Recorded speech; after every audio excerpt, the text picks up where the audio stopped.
You don't belong in first class. The sentence cracked through gate B14 with the kind of confidence that only comes from someone who never expects to be questioned. Several passengers stopped in place, their rolling suitcases freezing beside polished chairs as I turned toward the woman standing quietly at the boarding door. Naomi Brooks didn't argue. She didn't sigh. She simply looked at the flight attendant holding her boarding pass as though she had heard those exact words somewhere long before.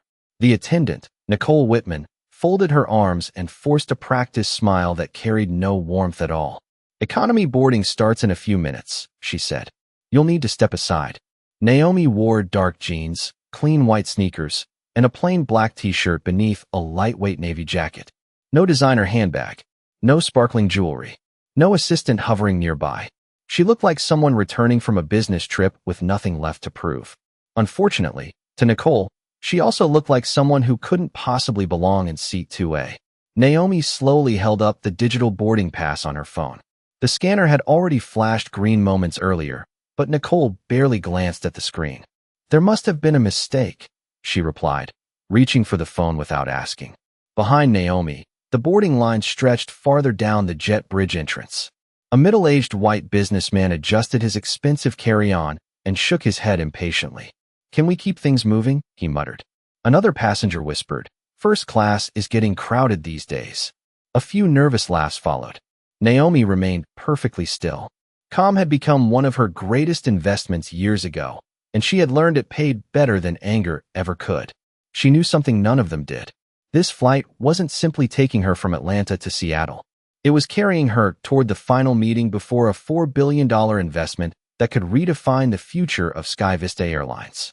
By this time tomorrow, executives expected champagne, cameras, and signatures. They had no idea the real decision had already begun here at the gate. Nicole stepped closer. Ma'am, I need you to cooperate. Her voice grew louder, inviting everyone nearby to become an audience. These premium seats are reserved for verified passengers. Naomi answered in an even tone. I am verified. Nicole smiled again, this time with unmistakable disbelief. We'll determine that. A young gate agent named Emily glanced nervously at the reservation monitor. Something about the passenger record caught her attention, but before she could speak, Nicole gave her a sharp look that silenced every question. The boarding line continued watching. Phones remained tucked away, but curiosity spread across the waiting area like a slow-moving storm cloud. Naomi checked the time on her watch. Exactly 20 minutes remained before the airline's board expected confirmation that the largest investment in its history would move forward. 20 minutes until billions of dollars would either secure the company's future or disappear forever. She slipped her phone back into her pocket, met Nicole's eyes without raising her voice, and said, Then let's see how your process works. Naomi neither reached for her phone again nor stepped away from the boarding lane. She simply stood there with the quiet confidence of someone who had learned long ago that truth never needed to rush. Nicole tapped rapidly on the gate terminal, her expression tightening as she searched for an explanation that matched the conclusion she had already chosen. Your reservation cannot be correct, she finally declared. Passengers assigned to Seat 2 Alpha are enrolled in our Executive Elite program, and there is no note indicating special clearance. Naomi answered with the same measured voice. Please check the record one more time. Nicole shook her head before looking again. I already have. Behind the counter, Emily hesitated. She had only worked for SkyVista Airlines for 8 months, but something felt wrong. The reservation had appeared for a split second before Nicole switched to another screen. Emily could have sworn she saw a gold authorization banner attached to Naomi's profile, a level she had only seen during training. Before she could mention it, Nicole quietly closed the window and turned the monitor slightly away. Next passenger, Nicole announced, pretending the conversation was already over. Naomi remained where she was. I have not finished boarding. The businessman waiting behind her laughed softly. Lady, you are holding up an entire flight. Another traveler looked at Naomi's simple jacket and whispered, Some people just cannot accept when they are wrong. Naomi ignored every word. She had walked into rooms far more intimidating than an airport gate. She had negotiated billion-dollar infrastructure agreements with governors, investment boards, and Fortune 500 executives. None of them had ever tested her patience quite like ordinary prejudice disguised as procedure. Nicole picked up a courtesy phone beside the podium. "I need a gate supervisor at Bravo 14, she said. "Possible boarding irregularity." She deliberately chose words that sounded official enough to discourage questions while revealing almost nothing about what had actually happened. Emily lowered her voice. "Nicole, I think we should verify the account again." Nicole answered without taking her eyes off Naomi. "I know exactly what I am doing." Emily nodded, but uncertainty lingered across her face. Naomi noticed it immediately. She had built successful companies by recognizing people who still listened before making judgments. Emily reminded her of someone she used to be many years ago, eager to follow policy while hoping policy would always be fair. Naomi glanced through the terminal windows where the aircraft rested beneath the afternoon sun. The polished fuselage reflected a bright Georgia sky, peaceful and polished, giving no hint that a decision unfolding at Gate Bravo 14 could reshape the airline's future before the plane ever left the ground. Her phone vibrated once inside her jacket. She did not answer it. She already knew who was calling. Rachel, her executive assistant, followed every milestone of the investment schedule with military precision. If Naomi failed to arrive for the pre-flight executive briefing, Rachel would understand that something unexpected had happened. Naomi checked her watch again. 17 minutes remained. Every passing second quietly transformed this encounter from an inconvenience into an evaluation. The board of Sky Vista believed they were waiting for a signature. They did not realize the real audit had already begun, and every word spoken at this boarding gate was becoming part of a decision worth $4 billion. The gate's supervisor arrived with brisk, confident steps, his navy blazer pressed so sharply it looked untouched by a full day of work. His name tag read Daniel Mercer, and the moment Nicole leaned toward him, she spoke in a lowered voice while repeatedly glancing at Naomi as though the conclusion had already been reached. Daniel listened for less than 10 seconds before nodding. Then he approached Naomi with a courteous smile that never quite reached his eyes. "Good afternoon, ma'am. I understand there is a boarding issue." Naomi answered calmly. "There is a verification issue that could be resolved if someone simply reviewed my reservation instead of making assumptions." Daniel extended his hand. "May I see your identification again?" Naomi handed him her driver's license without hesitation. He compared the name to the boarding record, frowned for a moment, then looked back at Nicole. "The system is not displaying what I expected." Nicole immediately replied, "Exactly. That is why I believe the reservation is incorrect." Daniel studied the screen again, but spent far more time looking at Naomi than at the reservation itself. Around them, boarding had slowed to a crawl. Passengers waiting in line shifted impatiently, while others pretended to check messages even though their attention never left the growing confrontation. One traveler quietly lifted his phone, pointing it toward the gate. A woman beside him whispered, "Do you think they are going to remove her?" Her husband shrugged. "I do not know, but something feels off." Emily stood silently behind the counter, watching every click Daniel made. For an instant, the gold authorization banner flashed across the monitor once more before disappearing. She knew she had seen it twice now. Executive clearance. Owner-level authorization. Those labels were impossible to receive by accident. Emily cleared her throat. "Supervisor Mercer, I think there may be another profile attached to her account." Nicole answered before Daniel could respond. "Emily, please continue scanning passengers." The younger employee hesitated, then returned to her station, but her eyes never left the reservation screen. Daniel handed Naomi's identification back. "Until we complete additional verification, I cannot allow you to board." Naomi accepted the license with the same composed expression she had carried from the beginning. "What specifically are you verifying?" Daniel paused. "We are following airline procedures." "Which procedure?" Naomi asked. The question lingered in the air longer than anyone expected. Daniel offered no direct answer. Instead, he motioned toward the seating area beside the gate. "Please wait over there while we complete our review." Naomi looked at the empty chair, but made no move toward it. "I have complied with every request. I presented my identification, my boarding pass, and my reservation. What you are reviewing now is not my eligibility. It is your assumption." The surrounding conversations faded. Even passengers pretending not to listen had stopped pretending. Nicole folded her arms. "You are making this more difficult than it needs to be." Naomi met her gaze. No, I am allowing everyone here to see exactly how this process works. Her phone vibrated again. This time the screen briefly illuminated inside her jacket pocket with Rachel's name before fading back to black. Naomi let the call pass unanswered. 15 minutes remained until the investment committee expected confirmation.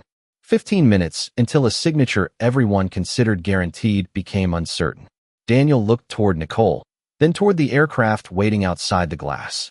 Neither of them realized that every unnecessary delay, every dismissive glance, and every careless assumption was quietly becoming evidence in a decision that would soon reach far beyond Gate Bravo 14. Emily could no longer convince herself that staying silent was the safer choice. She glanced once toward Nicole, then toward Daniel, before carefully reaching for the keyboard while neither of them was looking directly at the reservation screen. With a few quick keystrokes, the passenger profile reopened. There it was again, unmistakable this time. A gold banner stretched across the top of the record with a security designation she had only seen during executive training. Before she could finish reading the rest, Nicole immediately stepped between her and the monitor and minimized the window. That screen is restricted, Nicole said sharply. Emily swallowed. I know what I saw. Daniel looked from one employee to the other. What exactly did you see? Emily hesitated for only a second. Her account has executive authorization. I think someone higher up should review this before we stop her from boarding. Nicole let out a quiet laugh. Emily, you are still new. Those system flags appear all the time. They do not mean what you think they mean. Emily knew that was not true. She had memorized every authorization level during orientation because she wanted to do the job correctly. None of them resembled the banner attached to Naomi Brooks. Before she could answer again, a voice rose from the waiting area. She is right. Everyone turned toward the speaker.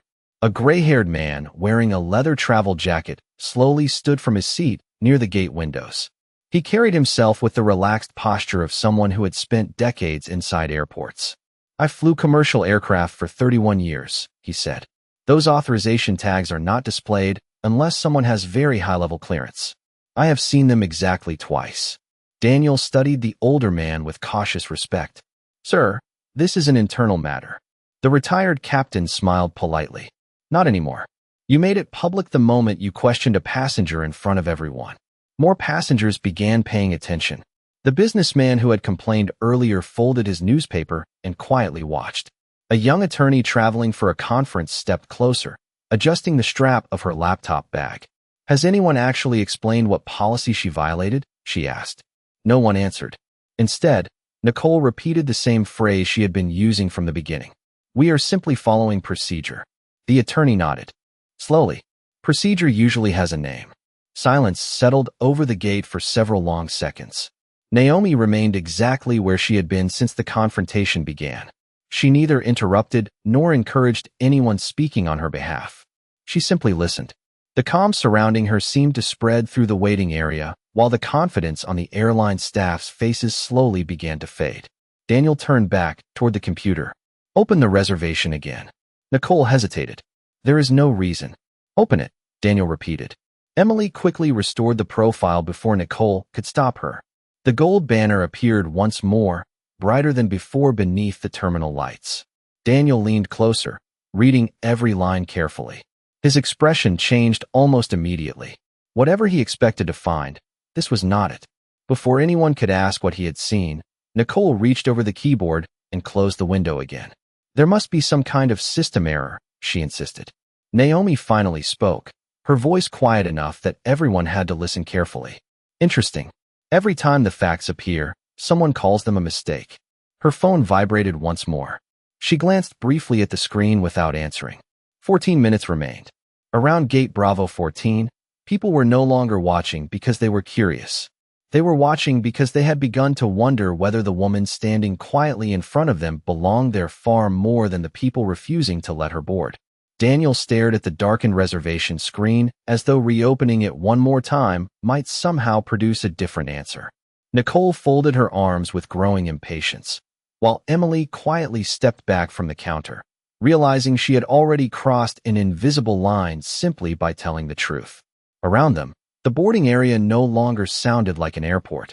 The conversations had softened into scattered whispers, each one carrying the same question.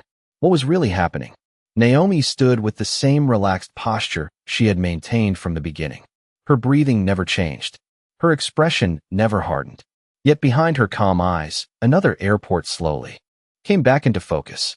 22 years earlier, she had been 23 years old, fresh out of graduate school, wearing the nicest blazer she could afford for her first consulting assignment in Chicago.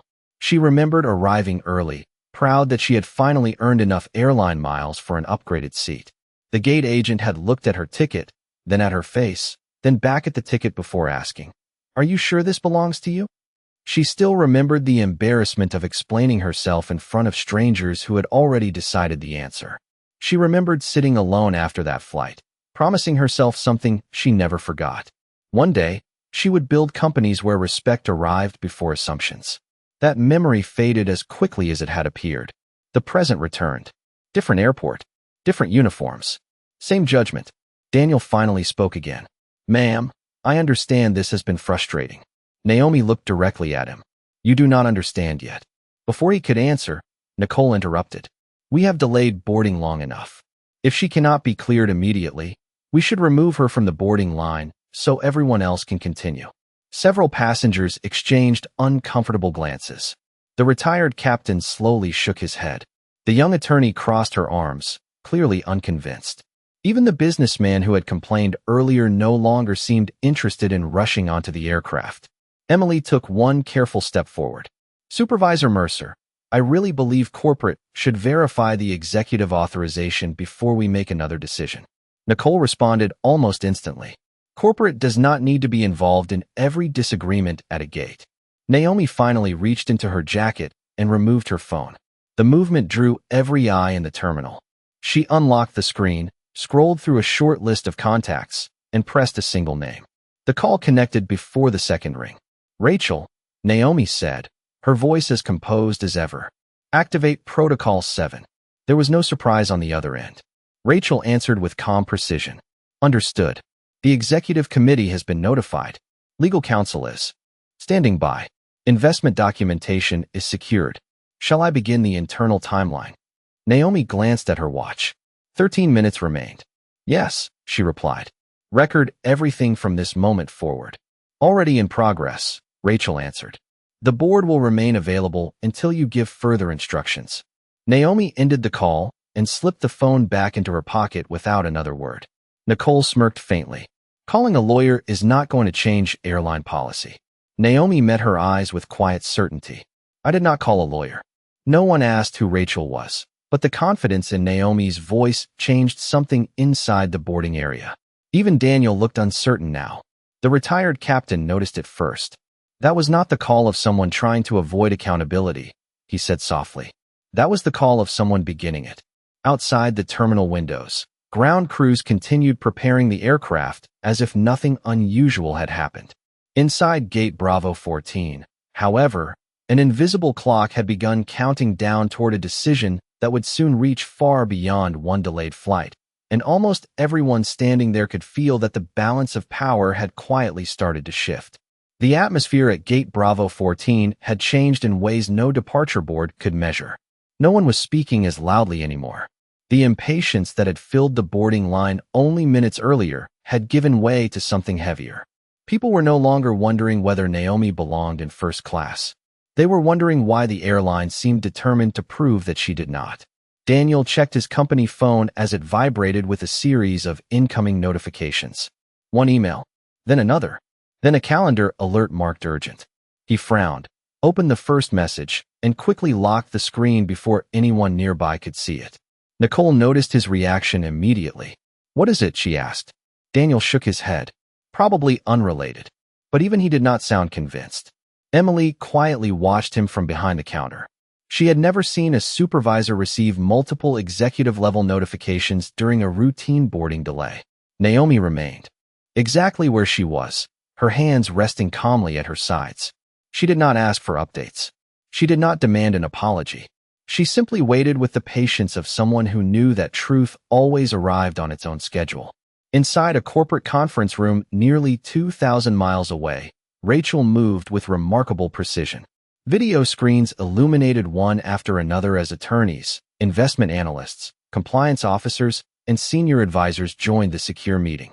Every participant had received the same subject line only moments earlier. Protocol 7 activated.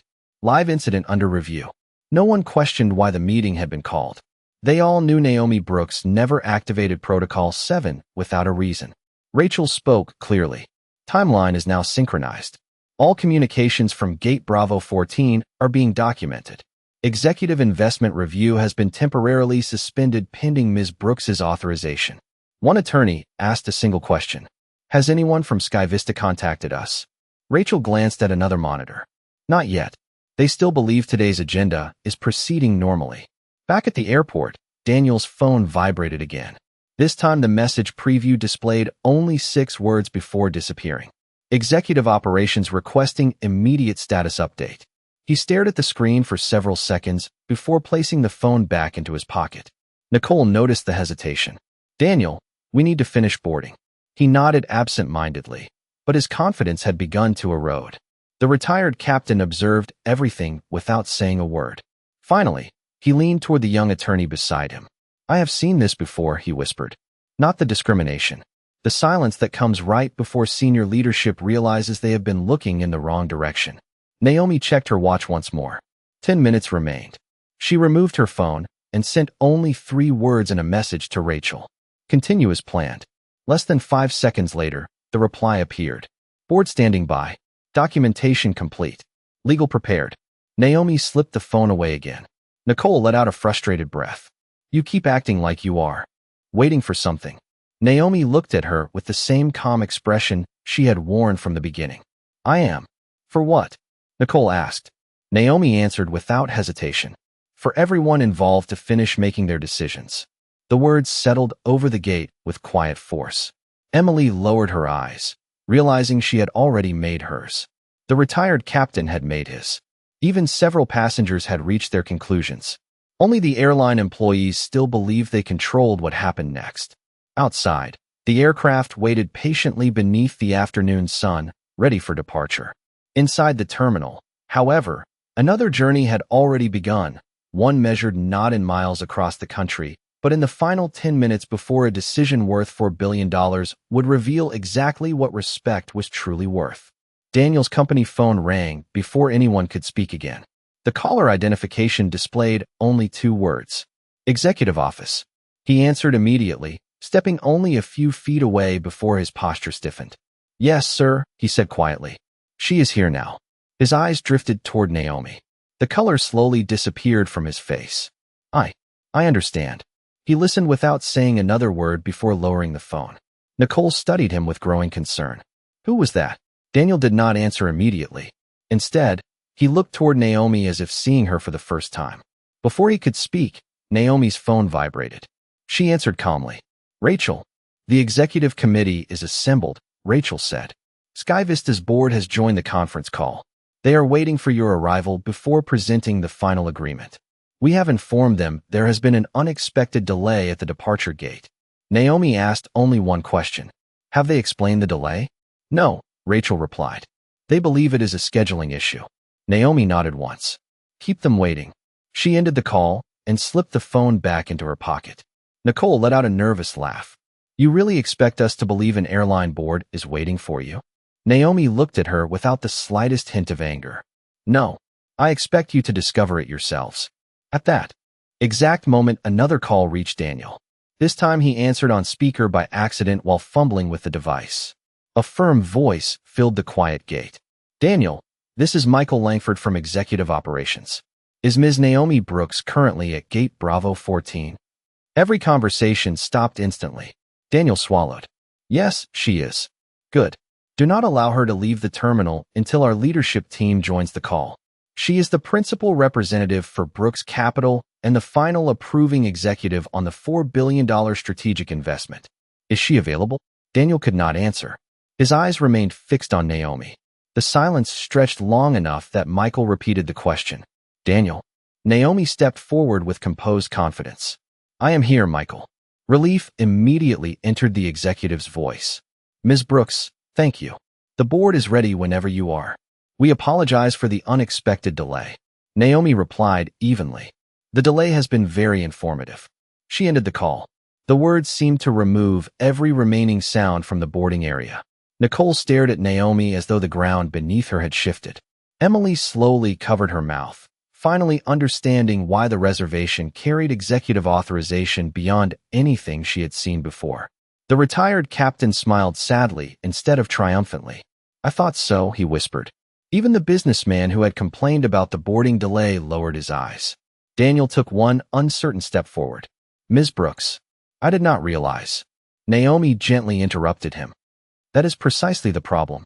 She allowed several quiet seconds to pass before continuing. "You believed respect depended on recognition. It does not." She looked from Daniel to Nicole, then toward the passengers who had witnessed every moment. "You questioned my ticket. You questioned my place. You questioned whether I belonged. Yet none of you questioned why those assumptions came so easily." Nicole's voice had almost disappeared. We were following procedure." Naomi answered with calm certainty. "Procedure did not make those decisions. People did. No one argued. No one even attempted to. The polished floor, the boarding podium, the waiting aircraft beyond the glass all seemed strangely smaller now. 8 minutes remained before the scheduled investment meeting, but everyone at Gate Bravo 14 finally understood that the woman they had kept from boarding was not simply another passenger. She was the person holding the pin that would determine whether Sky Vista Airlines received the largest investment in its history or walked away with nothing at all. No one moved. The boarding announcement echoed softly through the terminal, but it sounded distant now, almost disconnected from the reality unfolding at Gate Bravo 14. Daniel slowly lowered his phone, while Nicole stared at the floor as though searching for an explanation that no longer existed. Naomi glanced at her watch. 7 minutes remained. She removed her phone one final time and called Rachel. "Bring the board online," she said. The response came immediately. "Everyone is connected. Sky Vista leadership is waiting." Naomi switched the call to speaker. A confident voice greeted her. "Ms. Brooks, we are ready to finalize the agreement whenever you are." Naomi answered calmly. "Before we discuss signatures, I have one question. Does your company believe customer experience is the foundation of this partnership?" The chairman answered without hesitation. "Absolutely. It is one of our core values." Naomi looked around the gate, allowing every employee and every passenger to hear what came next. "Then I regret to inform you that your values and your practices no longer match." Silence followed. The chairman sounded confused. "I'm not sure I understand." Naomi continued in the same measured tone. "For the past 20 minutes, I have stood at Gate Bravo 14 with a valid reservation, valid identification, and verified executive authorization. I have been questioned repeatedly, prevented from boarding, and judged before anyone chose to verify the facts. Several opportunities to correct the situation were ignored. Your employees were shown evidence more than once, yet assumptions continued to guide their decisions."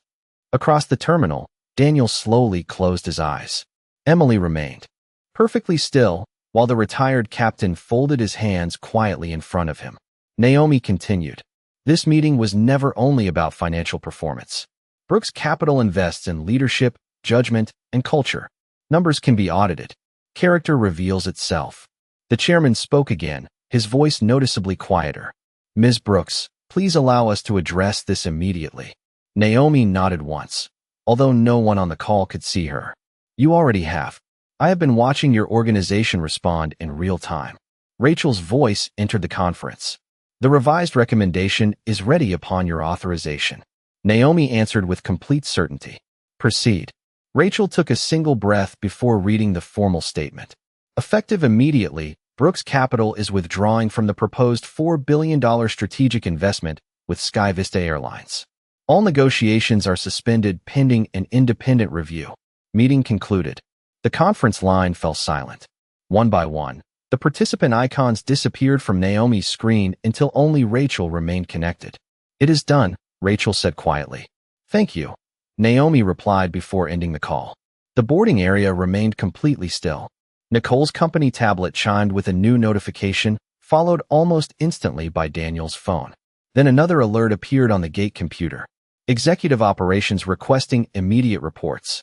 Human Resources initiating incident review. Customer Experience Division requesting preservation of all surveillance footage.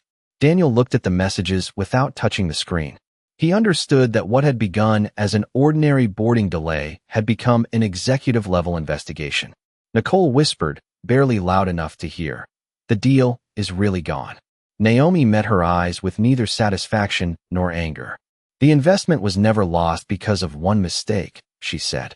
"It was lost because every chance to correct that mistake was ignored." Around the gate, the passengers remained silent, each of them realizing they had just witnessed something far larger than a delayed flight. They had watched an entire corporation discover that the most expensive decision of the day had been made long before anyone entered a boardroom. Naomi slipped her phone into her jacket pocket and looked once through the wide terminal windows at the aircraft that would soon depart without her. The polished cabin, the premium seats, the exclusive boarding process, none of it held the same value anymore. What mattered had already been revealed. Around Gate Bravo 14, no one hurried toward the jet bridge. Even passengers whose vacations and business meetings depended on this flight seemed rooted where they stood, quietly absorbing everything they had witnessed. Daniel took a slow step forward, his voice carrying none of the certainty it had held 20 minutes earlier. "Ms. Brooks, I owe you an apology." Naomi met his eyes with calm sincerity. An apology is meaningful when it changes what comes next, not when it tries to erase what already happened. Daniel lowered his head. He understood there was no argument left to make. Nicole stood silently beside the boarding podium, staring at the monitor that had displayed Naomi's executive authorization all along. The evidence had never been hidden. It had simply been ignored. Emily finally spoke, her voice steady despite everything she had witnessed. "Thank you for staying." Naomi smiled gently. "I stayed because walking away would have hidden the problem. Sometimes the hardest thing to do is remain long enough for the truth to introduce itself." The retired captain nodded with quiet respect. "You gave everyone here a lesson they will remember longer than any flight." Naomi turned toward him. "I hope they remember the right lesson. This was never about me." She slowly looked around the gate, making eye contact with passengers, employees, and the people who had watched the entire story unfold. Every traveler deserves to be treated with dignity before anyone decides whether they recognize a name, a title, or a bank account. Respect should never require proof of success. Several passengers quietly nodded. The young attorney closed her laptop without saying a word, knowing she had just watched a real example of leadership. Even the businessman who had complained earlier stepped forward. "I judged the situation too quickly," he admitted. "I am sorry." Naomi answered with kindness. "We all make assumptions. The difference is whether we are willing to question them." Her phone vibrated once again. Rachel's message was brief. "Independent review confirmed. Alternative investment opportunities identified." Naomi smiled softly before placing the phone away. There would be another airline, another partnership, another opportunity to invest. Those things could always be replaced. Integrity could not. Airport executives could already be seen walking quickly through the terminal toward the gate, but Naomi did not wait for them.